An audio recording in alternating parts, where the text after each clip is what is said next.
Kani kedai Batisi TV, bat pidang pet yaki kubur baman kasni melawan Rashapi daga BDW International School Shillong, day boarding and daycare. Admissions open. Ringkat bat ka Orange Nissan Lumsopho near Fire Brigade Shillong.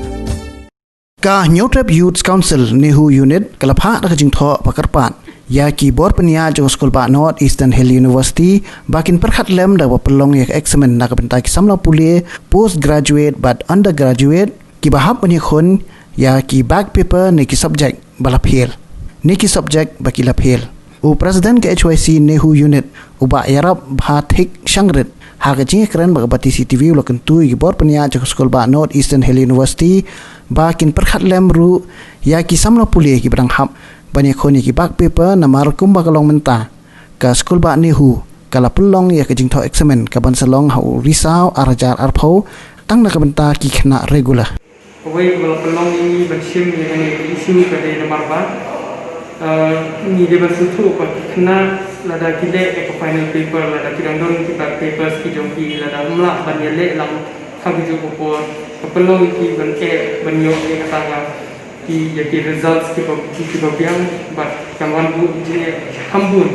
lada kita banyak lek buat kam hadiah hambun. Dan kejuan jungi tasni demand kejungi galong baik kan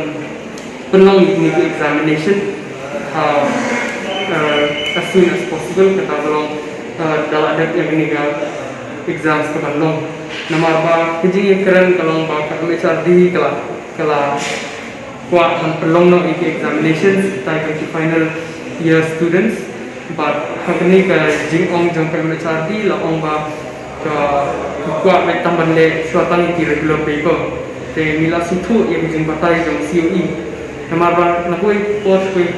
ke Nehu kamju pensyai ikna balai kumta balai belum le kumta. Jadi jingwan jungi tas ni nilayo kamju pensyai no CUE ba anda ni ladat ya gani ka regular paper immediately can sedang no ya katakan jinglong exam jadi intermediate papers back papers. Jadi taki intermediate papers semesters kin debate ki semesters ki berangkam support the final year students. Tekum tahi kaki jingwan keren jeni tu laong bahasa kut news nam organize November 8 kin sedang nak yang nikah exams. Tekum ta nilabu ni berkas ba dalam sekum nomor kin hapan le employ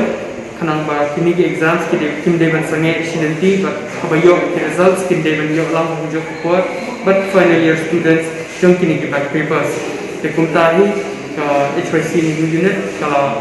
kalau dawa dah kabaskan bah ada kimpen biang yang kata apa HYC Nehu Unit kaman se banyak juga pas nanti banyak ke bah dawa boleh sih.